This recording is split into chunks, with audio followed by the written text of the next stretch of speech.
thousands marched and protested as a massive peace movement sprung to life in Canada in the late 40s and early 50s. At one point, Canada's peace movement gathered 300,000 signatures on a ban the bomb petition. The peace movement won support from ordinary, middle-class Canadians, and this alarmed the authorities, who regarded the peace movement as a communist front under Soviet control. And that was enough to taint any idealist associated with the cause. Hundreds of Canadians suddenly became security risks to the RCMP.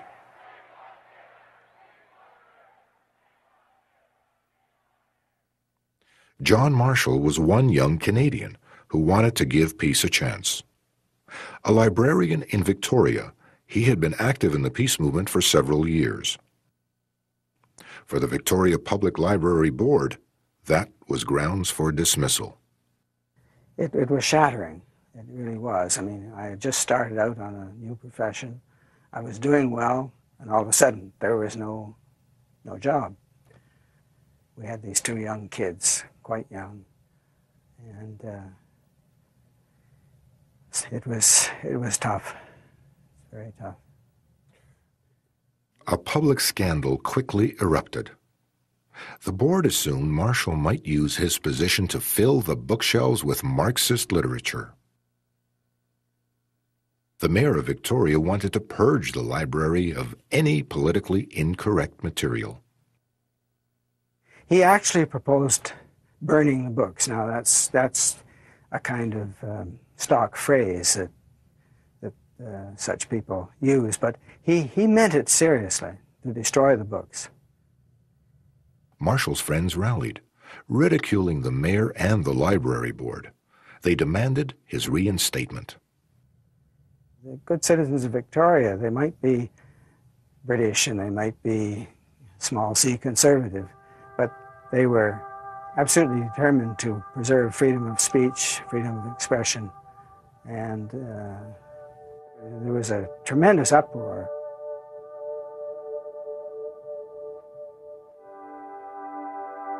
People on the library board said that they had had contact with the RCMP. Presumably they passed on to somebody in the board or close to the library board the information that I had this villainous past, you know. Although the battle for public opinion began to shift his way, Marshall decided to leave BC and move to Saskatchewan. One motive was fear from a veiled threat that he might lose his baby girl. Her legal adoption by the Marshalls was not yet complete. We were concerned about it, and we thought, why should we go on, you know, trying to fight back in this kind of situation? Up windswept Fifth Avenue, the marchers bear the proud flags as they affirm their allegiance to the United States. The ceremony is sponsored by Veterans of Foreign Wars and carries its annual defiance of communism and the These were Kremlin. the sentiments peace activists faced in the 1950s. Looking back at his participation in the peace movement, John Marshall says he has no regrets. I'm proud of the fact that I was genuinely concerned to do something to ultimately affect Canadian society in some positive way. I thought that the left-wing movement was the way to do that.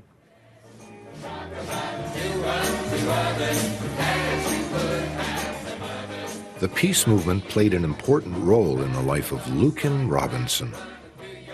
He was a leading peace activist whose name we discovered on Ottawa's blacklist. Let me show you what we found. This is an RCMP document, and we have found your name on this, I guess it's fair to say, a blacklist. There's your name. Have you ever seen that? No.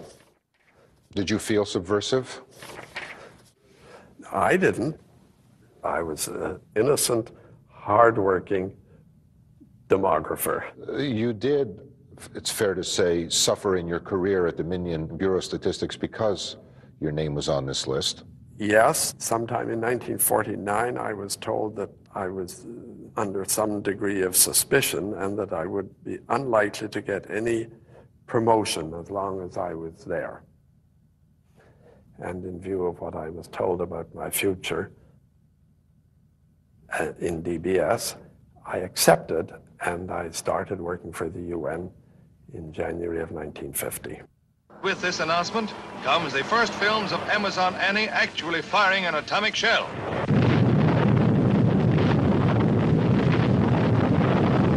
And there it is, the familiar sinister contours of the atomic cloud. A dramatic punctuation mark for these historic Defense Department films of the most lethal blast ever unleashed by any artillery weapon in history. What was the temper of the times that made peace such a dirty word? Looking back, it's not as if the United States actually was about to go to war with the Soviet Union.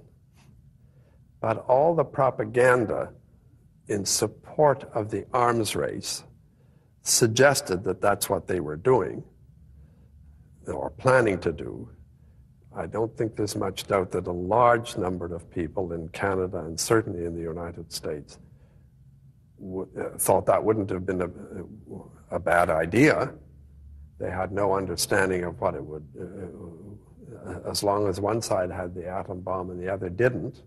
There were plenty of people who made declarations to the effect that we'll wipe them off the map, and a good thing too, let's nuke them, as the expression went. Working for peace alongside Lukin Robinson was Rabbi Abraham Feinberg. His 40 years as an activist brought him into contact with the likes of Eleanor Roosevelt and British royalty. Rabbi Feinberg co-founded the Toronto Disarmament Network and worked tirelessly for peace. Though he was not a communist, his enemies branded him the Red Rabbi. After his death, Rabbi Feinberg's daughter learned that his life and causes had been chronicled for 40 years by the RCMP. The details in the file astounded her. It just surprised me when I looked at it. In a sense, it's a wonderful clippings file, because the RCMP have done all the clipping I needed for my father. I mean, there's all kinds of newspapers files, but it talks about the parade and when it started and who was there, and a lot of stuff has been wonderful. I must have helped organize some of these parades. Yeah. And then they've whited out so-and-so, they've whited out a lot of the names. So-and-so was speaking. It says the Vietnam Mobilization Committee to End the War in Vietnam. I was chairman of that for a time. Well, this is history. How do you react to all of this material? How do you react to Sarah Jane being given all this material about her father? You knew her father. Well, if I found all that kind of material in the RCMP file, I'd say, what a waste of money for nothing. Right. I mean, that's right. You know, it isn't as if I was any danger, but that's what they thought. My father championed a lot of, quote, left-wing causes, but not in any type of politically subversive. I mean, he was far from what I would call subversive. But any left-wing cause was subversive in those days. Well, I mean, not what you thought, it was what they thought. The National Association for the Advancement for Colored People. This is history. I mean... How easy was it to get this information? Oh, very hard. Took you a long time? Oh, 5 years. I hired a lawyer. I mean, you technically don't need a lawyer to go through this process. You're not supposed to. You know, you're not supposed to. But I mean, if it hadn't been for my lawyer, I would have given up. I am shocked that the officials of this country would take a man who basically was trying to be a civil libertarian, who was trying to be a spiritual leader, as he was called, and the championship of brotherhood, that's what the titles are used, and he's considered to be somebody that merits 40 years of surveillance. I mean, God knows where they were in our family life.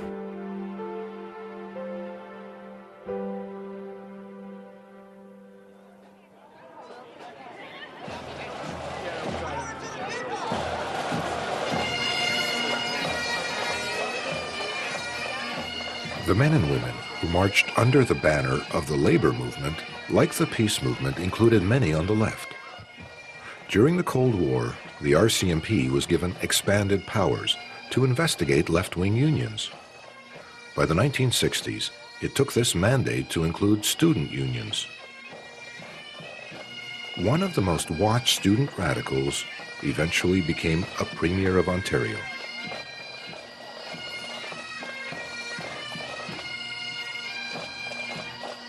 Bob Ray's RCMP file was just one of thousands collected by the Mounties on unionists of all kinds.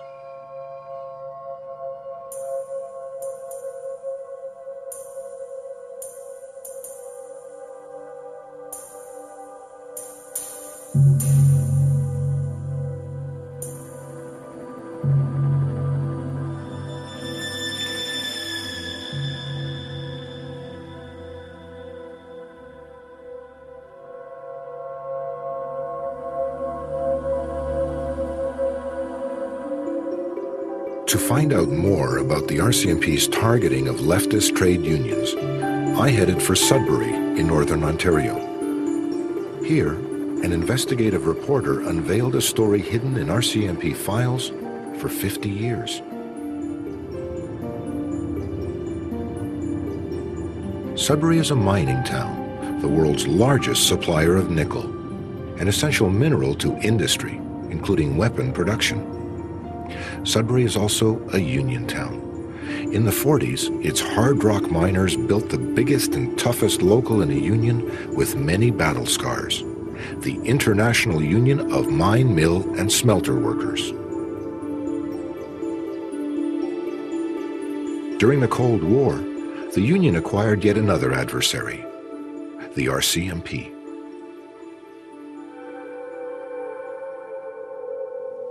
I uncovered the RCMP activities in Sudbury, spying on the Mine Mill Union, the Ladies Auxiliary, the summer camps, the conventions, as a result of an Access to Information Act request of the Royal Canadian Mounted Police. And I hit pay dirt there, really. They released 9,000 pages of documents to me covering an area, a period rather, from 1939 to 1969. And it was the most complete and the most thorough history of the union that I've ever seen anywhere. They had everything from the minutes of executive board meetings to clippings in the ethnic press to, of course, intelligence reports taken from informants. It was just incredible. There were some very tantalizing comments in the declassified RCMP intelligence reports. You would see some handwritten notes in the margin saying, "Interesting tactic in Sudbury, keep me informed," but then it was blacked out. I was flabbergasted. I never thought that even in the height of the Cold War, the Royal Canadian Mounted Police would spend that much time, that much energy on spying on a legal trade union. It's a little bit chilling, actually. The struggle to organize had been long and bitter. Sudbury was dominated by International Nickel, a company that had for decades fought unionization. There had been mass dismissals, stories of company spies and infiltrators. But Mine Mill finally prevailed and won the right to represent the workers in 1943.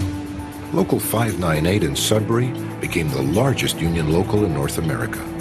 And in its first contract, Mine Mill won the 8-hour day, seniority rights, and paid vacations for its members.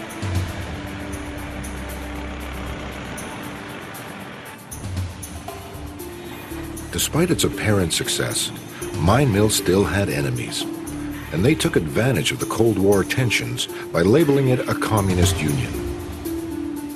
Never more than a minority on its executive, communists were welcomed among the ranks of the union's activists because they were dedicated. But the membership resented the communist-controlled charge. Mine Mill was proud of its independence. Our union was a militant, tough organization because we were in a tough industry. The mining companies weren't very polite.